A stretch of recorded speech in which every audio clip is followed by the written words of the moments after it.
சிறுகதை. லூசு பெண்ணே. பாஸ்கர் தன் எதிரில் நின்றிருந்த காவ்யாயை பார்த்தான். காவ்யா, என்ன முடிவு பண்ணியிருக்க? எதை பத்தி பாஸ்கர்? இன்னைக்கு உன்னை யாரோ பொண்ணு பார்க்க வர்றதா சொன்னியே, அத பத்தி. என்ன பொண்ணு பார்க்க வந்தா வந்து பார்த்துட்டு போகட்டும். ஆனா அவனை நான் கட்டிக்க வேண்டுமே. அவனை எனக்கு பிடிக்கவில்லை என்று சொல்லிடுறேன். காவ்யா, ஏன் அதை இப்பவே என்னை பெண் பார்க்க வரவேண்டாம் என்று சொல்லிடலாமே? வீணா பாவம் அவங்கள ஏன் வரவழைச்சு அவங்க மனச நோக்கடிக்க வேண்டும்? இல்ல பாஸ்கர், நம்ம காதல எங்க வீட்ல சொல்ல எனக்கு துணிச்சல் இல்லை. அப்பா ரொம்ப கோபக்காரர். என்ன பொண்ணு பார்க்கறவங்க வந்து பார்த்துட்டு போகட்டும். நான் வழக்கப்படி எனக்கு அவங்கள பிடிக்கவில்லை என்று சொல்லிடுறேன். காவ்யா, எத்தனை நாளைக்கு இந்த நாடகம்? இதையே இன்னும் எத்தனை நாளைக்கு சொல்லிக்கிட்டு இருக்க போற? ஒரு நாள் நம்ம காதல் வீட்ல தெரியத்தானே போகுது. அதை ஏன் இப்பவே சொல்லக்கூடாது? பாஸ்கர், எப்பவோ சாவு வருது என்பதற்காக இப்பவே சாக முடியுமா?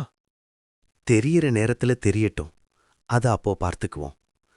இன்னைக்கு சாயங்காலம் என்ன பொண்ணு பார்க்க வரப்போறாங்க. நான் வீட்டுக்கு சீக்கிரம் போகணும். என்ன பொண்ணு பார்க்கற மாப்பிள்ளைய எனக்கு பிடிக்கலன்னு சொல்லிடப் போறேன். சொன்னவள் எழுந்தாள். சரி பாஸ்கர், நான் கிளம்புறேன். அவனிடம் விடை பெற்று ஆபீஸுக்கு கிளம்பிச் சென்றாள். புத்தம் புது சேலையை கட்டிக்கொள்ள கொடுத்தாள் அவள் தாய். அதையும் கட்டிக்கொள்ளவில்லை அவள். சாதாரண சேலையை எடுத்து கட்டிக்கொண்டாள். அலங்காரமும் வேண்டா வெறுப்பாகத்தான் செய்து கொண்டாள். மாப்பிள்ளை வீட்டார் காரில் வந்து இறங்கினார்கள். வீடே பரபரப்பானது. வீட்டில் இருந்த ஒரு குட்டி பெண், அக்கா, மாப்பிள்ளை வந்துட்டாங்க, வந்து ஜன்னல்ல எட்டிப்பாரு. நிறைய தமிழ் சினிமா பார்த்திருப்பாள் போல. காவ்யா அந்த குட்டி பெண் சொன்னதை காதில் கூட வாங்கிக் கொள்ளவில்லை. அவனை ஜன்னலில் பார்த்துத்தான் என்ன ஆகப் போகிறது? அவன் மன்மதனே என்றாலும் காவ்யாவுக்கு பிடிக்கப் போவதில்லை. அவள்தான் பாஸ்கரை உயிருக்கு உயிராக விரும்புகிறாளே. வந்தவர்களை வரவேற்று உட்கார சொல்லிவிட்டு அவள் தாய் காப்பிக் கோப்பைகளை இவரிடம் கொடுத்தாள். ஐயோ அம்மா, இது வேறா? சலித்துக் கொண்டே அதை வாங்கிக் கொண்டு கூடத்துக்கு வந்தாள் காவ்யா. யாரையும் நிமிர்ந்து கூட பார்க்கவில்லை. இவர்தாமா மாப்பிள்ளை, நல்லா பார்த்துக்கோ என்று கூட்டத்தில் யாரோ ஒரு வயதானவர் சம்பிரதாயம் மாறாமல் சொல்ல, அதையும் காதில் வாங்காமல் குனிந்த தலை நிமிராமல் அனைவருக்கும் காஃபி கோப்பைகளை கொடுத்துவிட்டு தன் அறைக்கு வந்து அலங்காரத்தை கலைத்தாள். பாஸ்கர் சொன்னது போல் தன் பெற்றோரிடம் தன் காதலை சொல்லியிருக்க வேண்டும். இது என்ன நாடகம்? ச்ச! நொந்து கொண்டாள். காதலிக்க துணிந்த அவளுக்கு ஏன் தன் காதலை அவள் பெற்றோரிடம் சொல்ல துணிவில்லை? அலங்காரத்தை கலைத்து வழக்கமான உடைக்கு மாறியவள் ஃபேனை சுழறவிட்டாள். அப்போதுதான் அந்தச் சுட்டி பெண் ஓடி வந்து சொன்னாள். அக்கா, உன்னை மாப்பிள்ளைக்கு ரொம்ப பிடிச்சு போச்சாம். இங்கேயே எல்லோர் முண்டாடி பட்டுன்னு சொல்லிட்டார். காவ்யா சிரித்து கொண்டாள். இல்லாத ஊருக்கு வழி சொன்ன மாதிரி. இன்னும் என்னோட விருப்பம் கேட்கலையே. என்னோடு விருப்பம் கேட்க வரும்போது தெரியும்.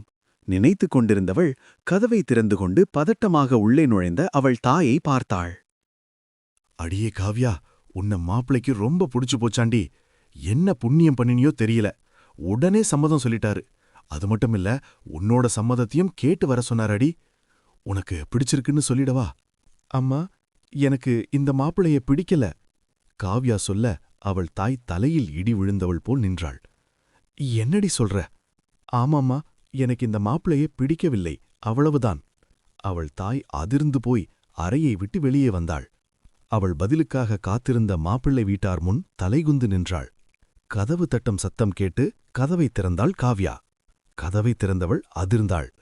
அங்கே அங்கே பாஸ்கர் புன்னகைத்தவாறே நின்றிருந்தான். பாஸ்கர், நீங்களா? நீங்க எப்படி இங்க? லூசு, உன்னை பொண்ணு பார்க்க வந்ததே நான்தான். நீ என்னடான்னா நிமிர்ந்து கூட பார்க்காம.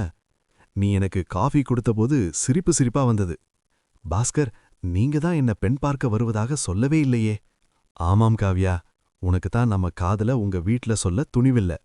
அதனால நானே மதியும் உங்க வீட்டுக்கு வந்து உங்க அப்பா கிட்ட பேசினேன். நம்ம காதல அவருக்கு எடுத்து சொன்னேன். அவருக்கும் உங்க குடும்பத்துல இருந்தவங்களுக்கும் என்ன ரொம்பவே பிடிச்சு போச்சு. இன்னைக்கு சாயங்காலம் உன்னை பொண்ணு பார்க்க வருவதாக சொன்னவர்களுக்கு வர வேண்டாம் என்று சொல்லிட்டாரு. அப்படியே உனக்கும் கொஞ்சம் விளையாட்டு காட்டலாமே என்று எல்லோரும் சேர்ந்து போட்ட நாடகம்தான் இது. இப்போ சொல்லு, என்ன உனக்கு பிடிக்கலையா? டபுள் ஓகே, உங்கள கட்டி பிடிச்சு சத்தம் போட்டு சொல்லுவேன், உங்கள எனக்கு ரொம்ப பிடிச்சிருக்கு என்று சொல்லியபடியே காவ்யா பாஸ்கரை கட்டிப்பிடிக்க, ஐயோ, எனக்கு வெக்கம் வெக்கமாக இருக்கு என்று கண்களை மூடிக்கொண்டாள் அந்த குட்டி பாப்பா. முற்றும். எழுத்து சரவணன் சூர்யா.